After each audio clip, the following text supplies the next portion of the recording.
Hello and welcome to the IDA Awards Spotlight Series. My name is Eric Deggans and I'm television critic for National Public Radio. I'm the moderator of today's discussion and I'm happy to welcome all of you who decided to join us. Now today we're going to have a great conversation with the team behind the Netflix docuseries Genius, a Kanye trilogy. But before we get started, I'd like to offer a land acknowledgement coming from Los Angeles on the unceded land of the Chumash and Tongva people, recognizing their status as stewards of this land for generations. Be sure to check out the rest of the Spotlight lineup at www.documentary.org/awards-spotlight. And I'd also like to thank our interpreter for today, Andrea Lust. So now let's get to the discussion with the team behind Genius, a Kanye trilogy, Coodie and Chike, director, producer, writer, cinematographer, Coodie Simmons, and director, producer, Chike Oza. Guys, thank you so much for joining us. This is an amazing project that you did. I mean, filming over the course of 20 years or more. Can you talk a little bit about what it's like to work on a project for that long and then finally see it kind of hit the public and have people react to it? Oh man, amazing! I'll just say that, and I like how you gave me cinematographer. Perfect. I was just good with the camera. Coodie on the camera. That's what I was. I like cinematographer. Like, that's slang for cinematographer. Coodie on the camera is slang for cinematographer. Right. Yeah. But exactly. But no, it's been amazing, man. I mean, just to see it, come into fruition through all the journey that we've been through, me coming from Chicago and Kanye as well, just his journey and his life. And, I just give all glory to God, just meeting Kanye and then meeting my business partner, Chike, and the things that we accomplished together up until this point of Genius. And now we're here and I think we made the impact that we were looking for. When I say we, meaning like God as well, because he guided us through this whole thing for a purpose. Chike, what do you think? Yeah, I mean, first it's just testament to Coodie having just grand vision, and obviously, I know when he speaks of God, it's amazing because I actually am aligned with him spiritually in that same train of thought. But at the same token, Coodie also understood, he listened to God and understood the work that it had to put into to make this accomplishment. And he was willing to take the task and willing to, trust in God and go through these adversities that he had to feel physically. You know what I mean? He had to endure the feelings of all these years of failure. And he chose to figure out the correct perspective so that he wouldn't let the adversity crumble, defeat him, so to speak. And he decided to use all adversities and all as fuel to burn his flame of desire to actually, withstand all these years to create this project. Because I don't even know if I could have, have done that. You know what I mean? I don't know if that there's a different type of execution. I'm an executioner. I think a lot of people have great ideas, and I think there's very few people that can execute. But I think it's remarkable for someone to execute over that many years. That's different. That's a different level of execution. So, this is, to me, it's a testament to Coodie's vision. Well, and I wanted to ask, when you watch the first episode, you get the sense that you guys started filming him with the sense that, maybe it might have been, a video that would have gone along with his work as an artist or a music video or something, who knew what it would be? How did you get the sense, or when did you get the sense that it was going to be something bigger than just a small documentary that would capture Kanye's sort of early work? I mean, Hoop Dreams inspired me to do this, and when I started, I actually seen the bigness. I seen what was going to happen. I seen them winning Grammys. Unlike Hoop Dreams with Arthur Agee and William Gates, I knew Kanye was going to be a success in the story, which he actually was a success in the way I seen it. But we always say you can't let your imagination get in the way of God's manifestation. I seen Grammys, but it went beyond the Grammys, and then you see where he is now, running for president, and just the adversity that he had to go through, even with mental health. You know what I mean? So it's a roller coaster of emotions that you would get watching Genius, but. I just, like I say, it's a thing that, you know, I couldn't have did it. You know what I mean? It's like, that's why I always give glory to, we always say Jesus direct, you know, because the things that were happening within this documentary, you know, we didn't write it. You know what I mean? I didn't have somebody say this over here, or I didn't art direct anything. You know what I mean? It was just me with a camera, being a cinematographer, like you say, Eric. So it's you know, so that I hope I answered the question. Well, it's interesting because you say that you had that vision, but what your camera captures is that there weren't a lot of people in the rap world that shared that vision. Like they didn't think that Kanye was going to be a great artist.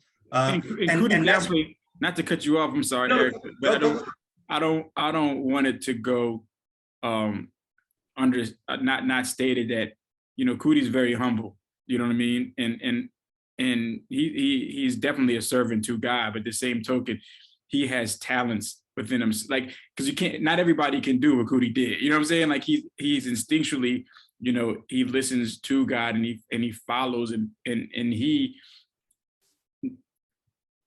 also studies, and he doesn't just film anything. He's very intentful about the stuff that he feels. So all this stuff you see is very much a conscious decision of what he decides to put his camera on and not put his camera on, and how he decides to shoot it. You know what I'm saying? And even once he got to a certain point, he learned more and studied more to even, you know, he realized he had a gift. When he did that, he decided to even educate himself more to maximize on his gift even more and understand why he was doing things well. So, you know, I think you see in this film a true journey of just Coodie as a filmmaker, his progression. So I think it wasn't just as easy, you know, definitely, like I said, I think, you know, being a servant to God, Coodie allowed his body and himself to be this portal, but the same token, you know, he executed on the gift that God gave him, and that came with work and vision. He put in a lot of work on this. Yeah, and you know, you can see that in the docuseries, you know, capturing those moments when Kanye pulls out his retainer to rap, or capturing those moments when he's going from office to office in New York City and just rapping for whoever will listen to try to convince them that he's an artist. Coodie, can you talk a little bit about how you figured out what you wanted to capture and how you figured out what scenes made sense when you were lugging that camera around?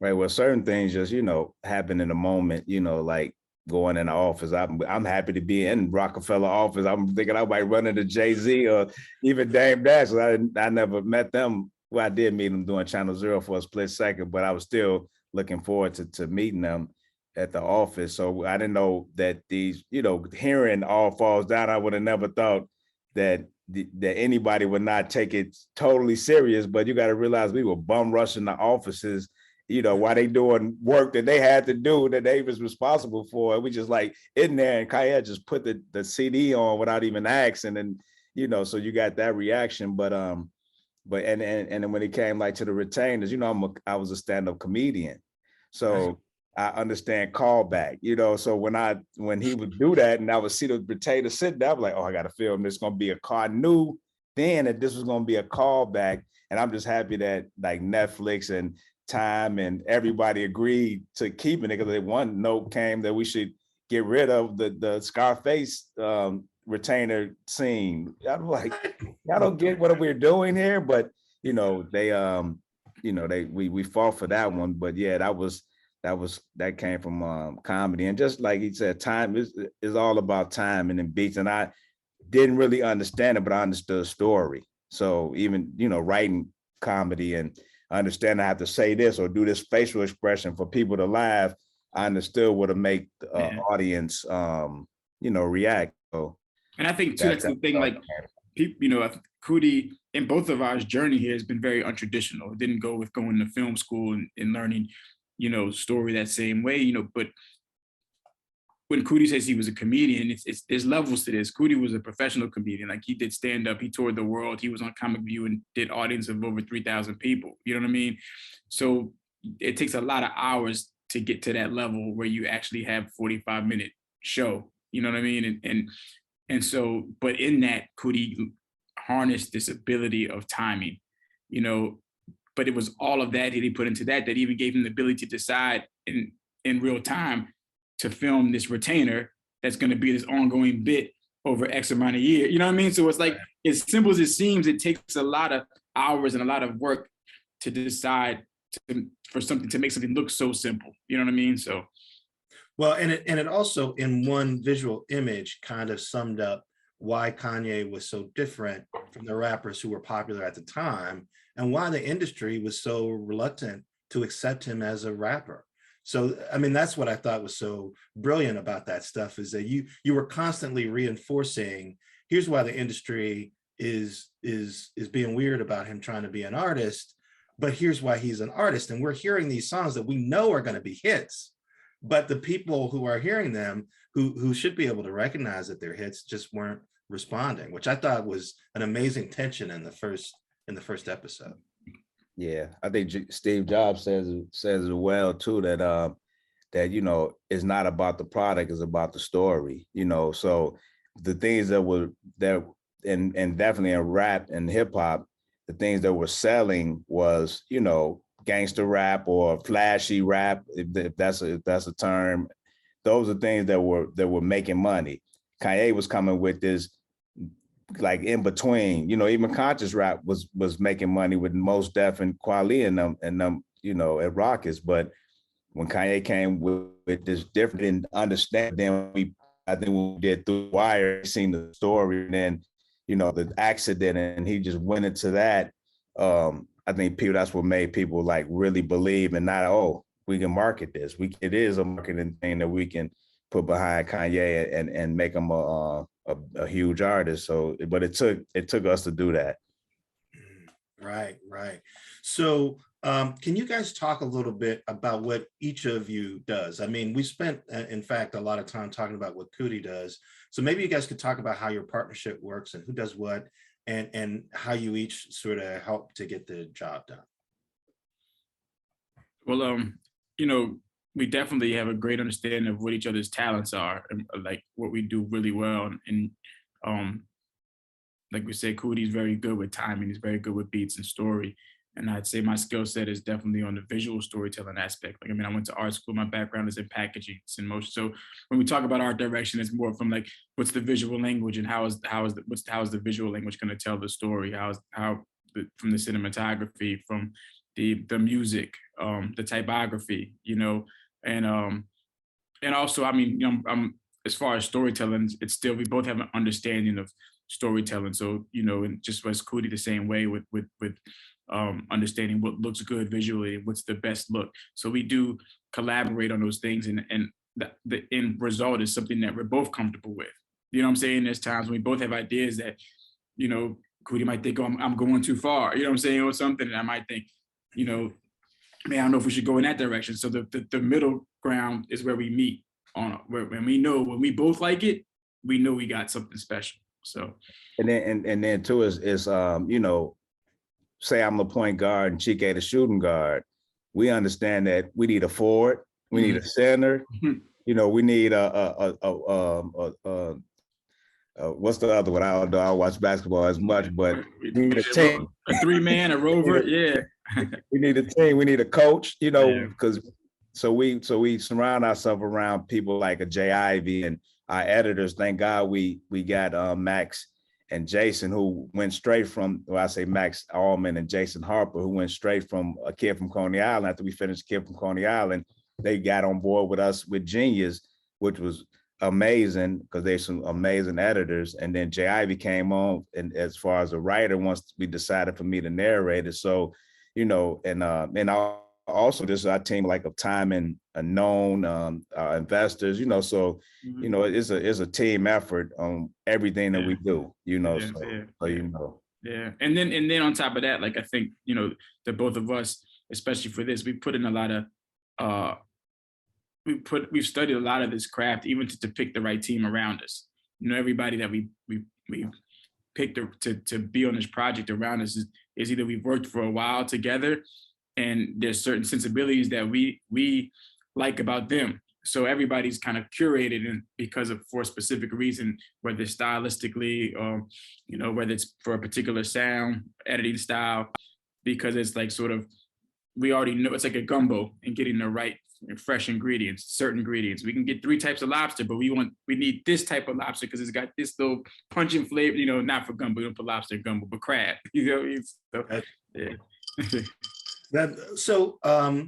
That's interesting to me. So from what I heard, initially you had hoped to get this documentary out in 2000, and Kanye had sort of said, "I'm not ready for it to be out," and so you didn't. But so many years later,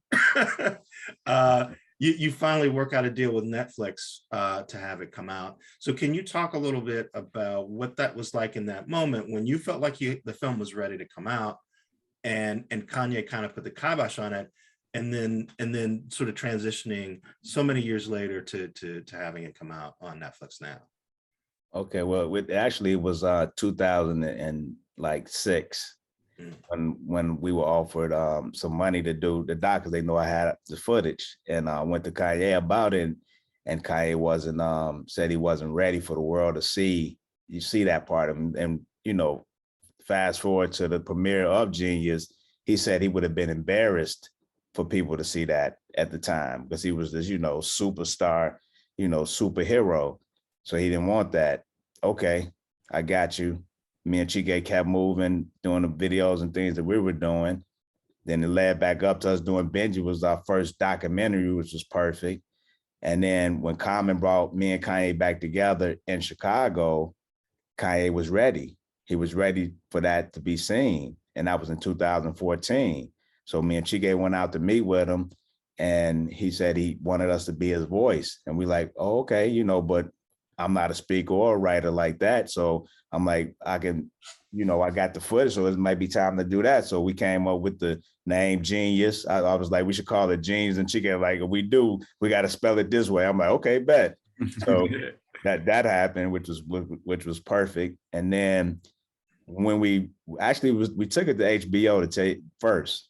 And then when Kanye's team got involved, they had other agendas for Kanye.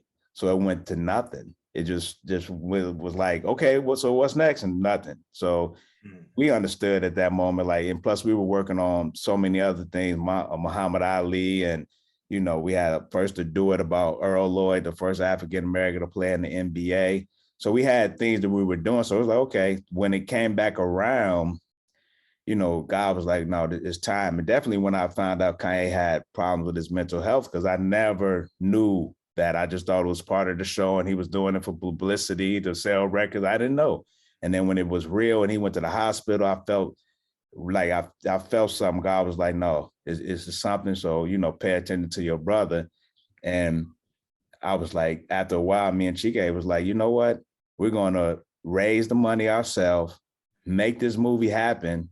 The stars just was aligned. And, we met Nick Tran, he was CMO of Hulu, met with Hulu. They wasn't, wasn't really like, oh yeah, you got what? They was just like, oh, okay, well, okay. And, so Nick was like, you know what? I'm going to get an investment team together and we're going to make this happen. Then we met through Leah and Natasha, the people at Time, which was the president.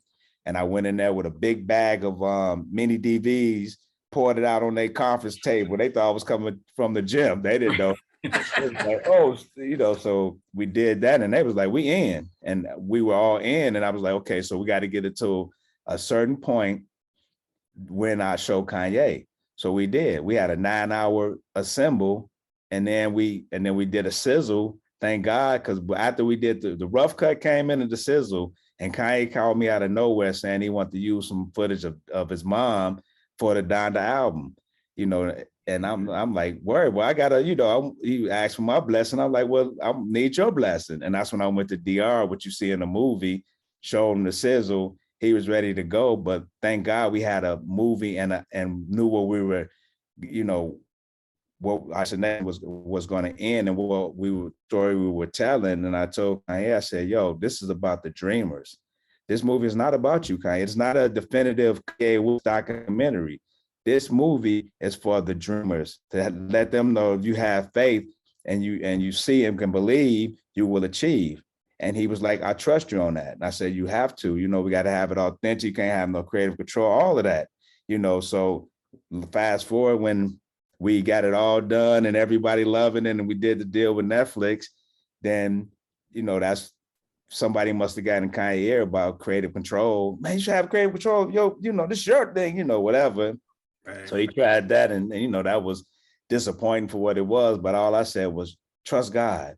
God got you here. All we got to do is just trust God and we good. And that was it. And then sure enough, you know, we here now doing an interview with you, Eric, and the movie's out and it made the impact. And some people say the movie saved their kids' lives. And I picked up a camera because of this movie. I went back in the studio, you know, so man, God is amazing. And that's interesting because that was a question that I had because I was wondering what changed between when you wanted Kanye's blessing and then you're just about to release this thing and he's talking about wanting to have editorial control over it and you say that's not possible. And was that a difficult communication to have with him? And were you concerned that he might remove his blessing entirely if you told him he couldn't have editorial control? I mean, for that split second of reading the text, and actually it was on my birthday when I read the text about that, you know, and right when I'm reading the text, I look up and I almost fainted because I was like buzzed, you know, and I'm like, what? Oh, you know, what's happening? The next thing I know, here come everybody with the birthday cake. Happy birthday to. I'm like, oh no, right? And then God was like, dude, look, that, you know, Kanye's not, this not, I got you. I always have you, don't I? You know, just trust me. And I looked around and seen all these people in front of me that love me. I'm like, why would I even trip? God got it. Even if it don't happen, God got it. Why would I sit here in this moment and worry about something that either is gonna happen or not? Even, you know, regardless to what, when me and Chike wouldn't, like, we'd go out for pictures for movies and we wouldn't get it. And our picture was the best picture to be between us and the other director. I used to be like, thank God for whatever reason. So whatever reason, whatever God got for you, he got for you. Mm-hmm. Yeah. Chike, did you feel the same way? Yeah, you know, I mean, I think that's what also Coodie and I's belief system is so similar. We've been rocking with each other for so long, for so many years. And I think that's part of the reason why we get along so well, because of that mentality. So it's either way, it's a win. That's just how we look at it. And either way, it's a reason for it. So it was, to me, it was more disappointment than it was. It was just more than it was like a scramble of what's going to happen now, you know. But I think we knew we were going to keep pushing. It was never a thought of us to just kind of cave into it. So I wanted to ask you about that because it seems like we get to know Kanye when you first start filming him, and we get a real good sense of who he is as a person. And then when we see him in the third episode, he almost seems to be a different person. He almost seems to even be talking differently. And so I was wondering if you could talk a little bit about who Kanye was when you first started filming and you got to know him, and how had he changed, or how was he different when you filmed the material that we saw in the third episode? I mean, to me, like, Kanye always the same when it comes to me and my camera or being around me, you know. So I really, besides like watching, you know, we separated for some years and I would see him on TV and I would be like, yo, he's a different person. But then when I got with him, he's just seemed the same. It was the same energy. And I think as far as like his speech, you know, we all evolve, you know what I'm saying? We all grow. You know, I'm pretty sure I don't sound the same that I did in the hood of Chicago, you know. Right now, you know, I even like in my vocabulary and just I read more. So I'm like, I'm a little sharper on that end. So I know So when it comes to his the change of voice and all, and but I think a lot happened, when Donda made a transition, as far as like as far as like Kanye and his attitude and the way he moved was a little different on that end, which is understandable, losing somebody so special to you that was right there. And, and y'all see how Donda was, the encouragement, the things that she would talk about, positive, how positive she was. So, that alone, but I feel like too, I feel like it's also a deeper conversation, Eric, in a sense of like, I think you point out something very major that I think has yet to be dissected in the film, but it is, and it's just using Kanye in the sense of how his speaking has changed. And I think, to me, the bigger point in that is, as a Black person in America, is understanding we've yet to have this conversation about, I don't know if I want to say the right word would be assimilation, but in the sense of like, when you're trying to obtain a certain level of success and status, at what point do we have to sort of disguise ourselves, whether it's through vocabulary, because we can't change our color, but the amount of what, Kanye has done an amazing job of absorbing. There's so much information around him, being exposed to so much, understanding, design at a high level, architecture, linguistics and language, and being able to articulate himself at a level where he gets taken serious to be in almost any room, so he can amass a wealth of how much he's had. You know what I'm saying? And not saying that wealth is the ultimate goal, but I'm just saying, in America, because of the way the system's been set up and systemically, we are just starting to enter some of these nuances of sort of jobs and stuff that we can obtain that I think, give us the ability to have more of us live happy lives, successful lives. You know what I'm saying? And it's like, what do we have to do to do that? Do we have to, we inhabited, we came to America into a house that was already built. You know what I mean? And at what point do we have to learn to either build the same house? But like, once we were free in this house, like, we couldn't just change the walls, you know what I'm saying? Or do we change the walls now? Like, it's like, you know what I'm saying? But then we all still live in this world together. So I feel like it's a bigger conversation around what we have to do as Black people. Can you stay the same? Can you not speak proper and not be a hooper or a basketball player and still ascend in America as we know it right now? You know what I mean? Sure, So sure. I feel like it's and what you're talking about is something called code switching, where you learn how to speak. If you're with a group of people, you tend to speak the way they speak, just so they understand you better. That completely makes sense. But I think what I was referring to is there are some moments in the third episode where Kanye seems to be under some distress. Mm-hmm. There's that meeting that he has with, I think, some business people, where he's talking about alien voices and taking his medication. And then there's a scene where he's with Justin Bieber. I think they're like sitting on a couch, and he seems to be talking a lot. He seems to be a little manic. And so I was wondering, you had already expressed that you were kind of worried about Kanye when you saw the news of his hospitalization, and here your camera was capturing some moments where he seemed to be under some distress. And I was just wondering, what were you feeling in that moment? Did you feel like, oh, this is what I was worried about? Yeah, well, yeah, definitely. I was, I just never captured Kanye in a, I seen it on TV. They call it rants and all of that. I seen it before, but I just never felt that energy in a room with Kanye. And when he started, reciting, like, talking about Michael Jordan and Disney or whatever, I just felt like, let me pay attention. Let me pay attention to what's going on, because this is my brother, first. You know what I'm saying? I know we've been through what we've been through, but regardless to what, I love him. You know what I'm saying? So I'm like, okay, let me put the camera down and just pay close attention, because I knew David Barry too. I know Dave Barry, and I just met Mike Novogratz down there. That was his home that we were staying at. But But Dave was my good buddy from, you know, he came to the Stephon Marbury.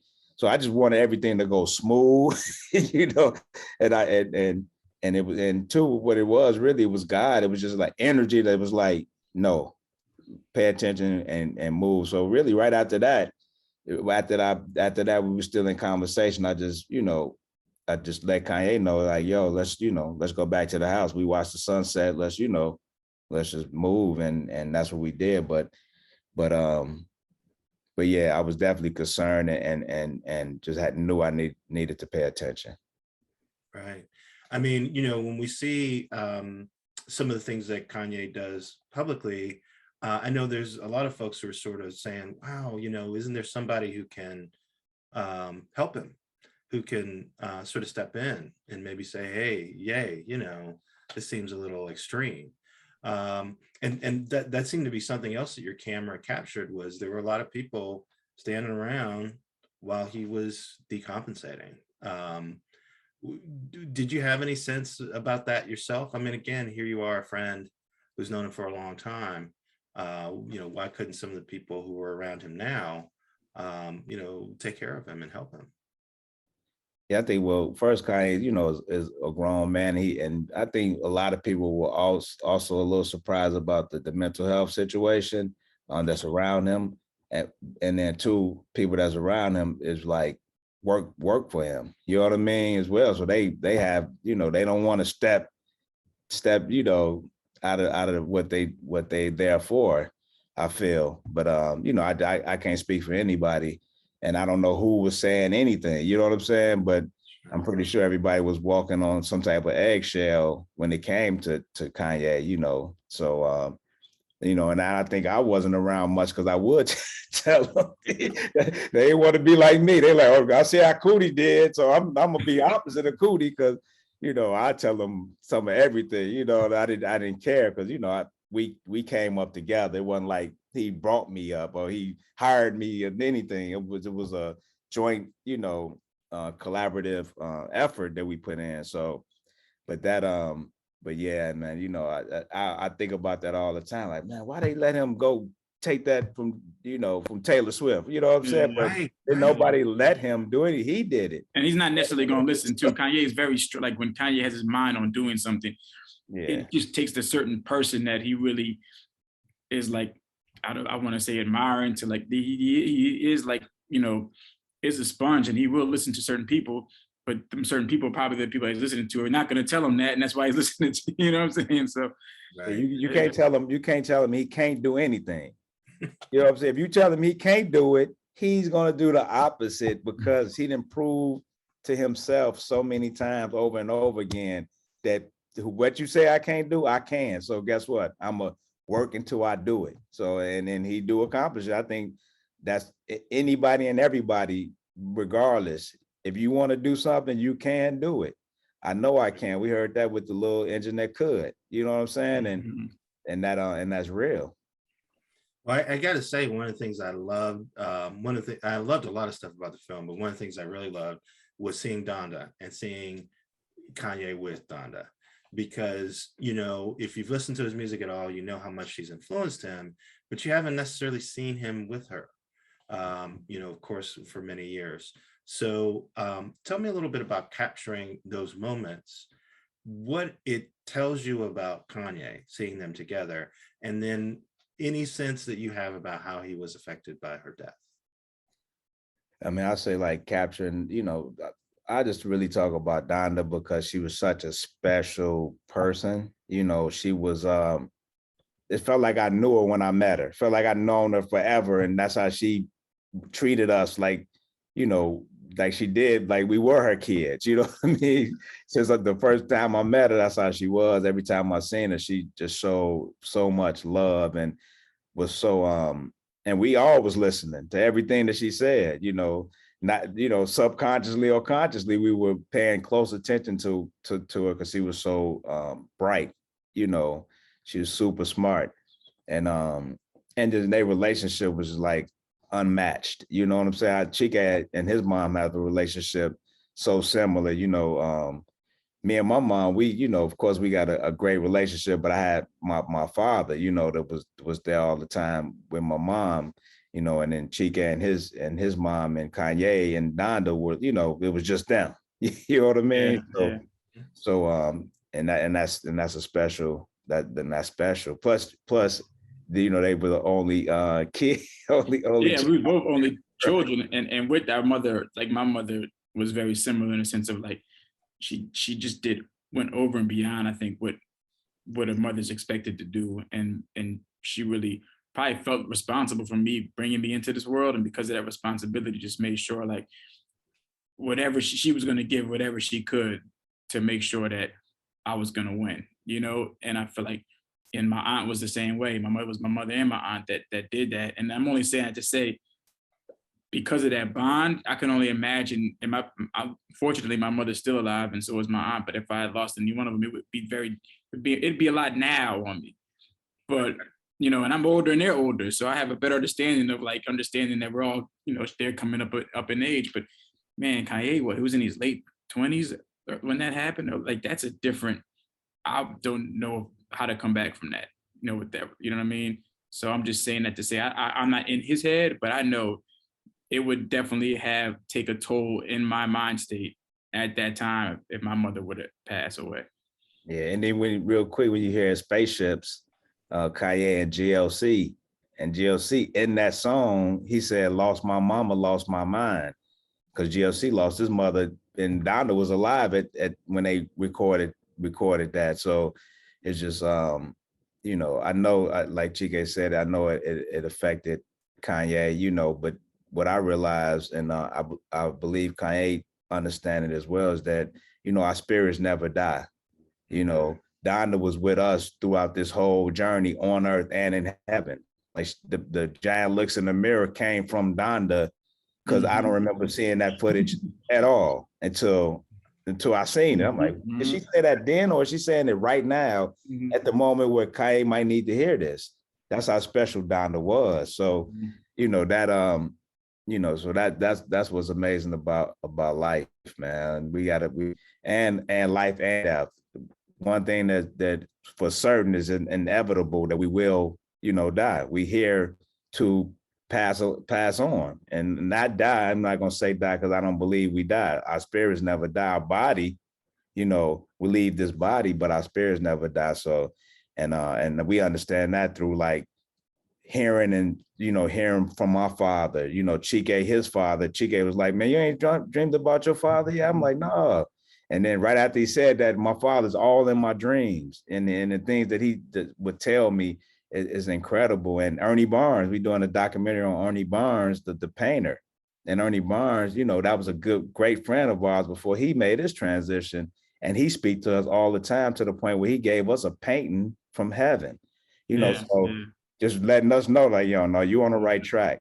Yeah. And when we say speak, it's not like, you know, it's not like you're not hearing a voice, but it's just as clear as hearing the voice, because it just, the actions and the things that happen to align, they happen so strongly where it might as well be a voice. You know what I'm saying? And so, yeah, well, I think on that note though, Chike, real quick, is that other people don't hear the voice. Right. You hear the voice. You hear something. You hear something. Yeah, because you know, sometimes like I had that struggle with God, not to get off subject, but I had that struggle with God because I was always, you know, when people's like, "Man, God told me, God," and I'm like, "Well, when God gonna talk to me?" You know what I'm saying? Until I really, you know, I was waiting for God to say, "Chike," like you're waiting for that. You know what I'm saying? Until I was able to develop my relationship and discern God's voice for myself, and then it might as well have been Chike, but it was just not, it was in a different way, but it was like, you know what I'm saying? Yeah. I know exactly what you're saying. And you know, as the only child of a single mom, I know exactly what you're talking about, man. I went through the exact same thing. So I totally understand it. So in watching the docuseries, you get the sense that in the first two episodes, especially, you were relatively close with Kanye and were able to film a lot. But then we get to the third episode and he's a megastar. You guys have the things you're doing. You're not able to be as close with him as you were when you started filming. Can you talk a little bit about how your strategy had to change because you weren't as close with him as you were when you started filming?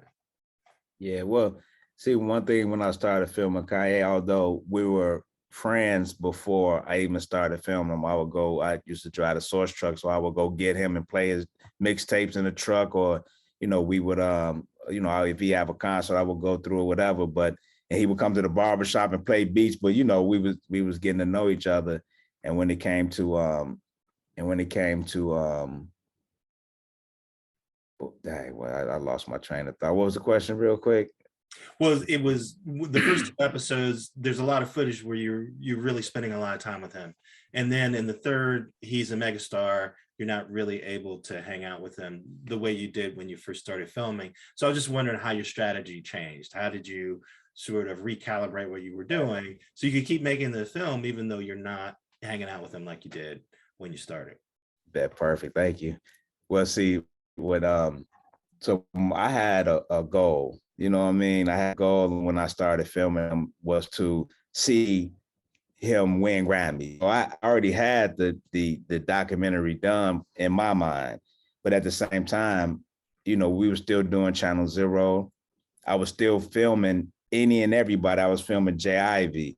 I was filming, and when we started working with Pitbull, I was filming him. So John Legend, so it was never oh, Kanye gone and what I'm gonna do next. What's next? No, we were always moving. So, it was just, and by the time he won the Grammys, I had to end. And, of course I go around, I always have my camera regardless, but I didn't even think that stuff was going to be a part of the documentary because I thought we had the ending was the perfect ending. He won the Grammy. Mm-hmm. And we actually had our documentary cut. We actually had our symbol cut and finished before Kanye even made the Donda, before he even made the album. So like that became like, that was a whole nother, so we just kind of like, man, Coodie went out there and went to Atlanta. So, and then that became part of the story, which like, again, we equate that with Donda's spirit. She's orchestrated, like that's happening, like, because that was the, outside of this story, this film really being about moving in passion and really having faith and being a blueprint so we can show people like it was always bigger than Coodie and Kanye, but is also an underlining story point was Miss West. Right. And so for her to become a theme like that and to kind of full circle that theme with an ending in him creating this album and the way we were able to use her voice at the very end to sort of give a message, whether it was to Kanye or to anybody else out in the world that needed to hear that, is like she created that art for us. You know what I'm saying? Because we definitely wasn't thinking about it. Wasn't even created yet. Like we literally in quarantine, we finished the assembly cut, and he hadn't made this album, wouldn't even come thought of as far as we knew. Yeah. Well, and what's interesting to me too about this, like I reviewed the docuseries when it came out. And I was hyped to especially see the early years of Kanye before the world's eyes were on him. And I really enjoyed checking that out. But I found that it was really hard to get other people to pay attention to this and see the docuseries outside of all the preconceptions that they had about what they thought Kanye was. And I was wondering if you ran into that yourself as you tried to get people to watch this docuseries. Did you find all these people were just like, man, I don't even want to deal with it? And how do you break past that and get and show people that there's value in watching this, even if you think you know what Kanye's about? We kind of expected that. I'd say in the beginning, we already knew the character, the personality we're dealing with, and we know people sit on either side of the shoulder with him about some of the positions he takes. But it was actually a pleasant surprise, because when it actually came out, it was like, especially Black Twitter's amazing. So Black Twitter, I feel like the conversation that was happening there was so positive, and they understood. It seemed like immediately that our film was more than about Kanye, that it was about this underlining message, and they took it as this thing of inspiration and got past however they might feel about Kanye, and looked at it more as like, man. But despite all that, this is a journey about two individuals that really like built something from nothing and believed in each other and had a certain faith to get them to achieve their goals. And how could I apply that to my life? And then I feel like when that hit some people and they articulated that, online, that's what started to sort of go viral. And it was amazing because it was so hard. We almost, we usually stay away from the banner and not try to look at how people are criticizing your work. But I went in there to the point where I'm looking for like the negatives. Like I'm like trying to figure out, well, when's somebody gonna say something, But it was you should have came to my Twitter page. Right. You would have seen it there. But it wasn't people talking about the docuseries. There's people talking about Kanye. I don't want to. I don't want to talk about Kanye. I don't want. I'm like, just watch the that. Yeah. You know? And that's just in time. I think the more people that watch it, the more that message will come out that you should definitely watch it regardless. And we consciously made it where you was going to forget that this was the super famous Kanye when we put out the first episode and the second, and then we bring you back up to the Kanye that you know. But I think the way we did it was so that you will understand this Kanye, and we didn't do it like the way God wanted it done, is that you understand who this person is, because this is just the beginning of Kanye. He's got, regardless to what's going on now, he's going to do something even greater than we can even imagine. And that's another belief that I have. What do you think are some of the biggest misconceptions that people have about Kanye? And what do you think the film might do to help break some of those down? I think one of them is that he's not a real person. He's a real person. This dude is actually a person that, that bleeds, that, you know what I mean? So that's one that I believe that, some people look at him as a god, superhero or whatever. But I think that's definitely one. And I believe we kind of, we changed that perspective of him through the documentary. Yeah. And I think like for me, I think people should they should not feel like they have to disregard the way they feel about somebody to feel like they can't watch this and learn from it. You know what I'm saying? We're not there to change your feelings on how you feel about Kanye. We're there for something way bigger than Kanye, and I think you can learn from people that you don't necessarily agree with. It doesn't mean that there's a space to not learn from them. You know what I mean? And that's what this film is. I think that we did the film for Kanye to learn some stuff for himself by watching his whole life and seeing the domino effect of every move he's made. Because how many times in life does anybody ever get to see their whole life displayed in front of them in a way to see how every decision they made, what the result of that was? So I feel like it's a tool for him as well. And it's a tool for us to continue to get inspired, definitely by Coodie and Kanye.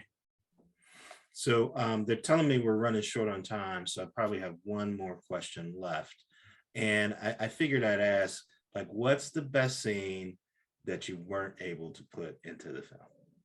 What got left on the cutting room floor that you really wish you could have got in? Well, it was a scene with John Singleton, that I really wish we could have put in, because it was such a humble and amazing person. And the scene just showed that, you know what I'm saying? Like, after I met him, he still was super cool with me. And I'm this young director that, that he was just one of them. I actually he invited me to Snowfall, the premiere Snowfall, so, but it was a scene that you would have really, that captured John and Kanye, in this moment of Kanye rapping to him. He just really wanted to be for Fast and Furious. And it was funny, because his assistant was funny. It was just a great scene that I wish we could have put in. Yeah. And I think what's so cool about that scene too, it's like at that time, the unconventional routes that Kanye was willing to go to get his music out. Like, okay, I know I'm getting squeezed over here, but I can circumvent this. And if I can get my music here, it's going to hit people this way. Like, Kanye had something to say that he felt was really important for the masses to hear. And so he wasn't going to get, if you could try to lock him in here, but he was going to figure out another angle, you know what I'm saying? And I feel like that it was a testament to just not giving up and just constantly figuring out ways to circumvent the system until you can, so to speak, either beat the system or just succeed in your goals of what you're trying to achieve. Well, I know you're on Netflix and they don't do DVD extras, but maybe you could talk them into some DVD extras.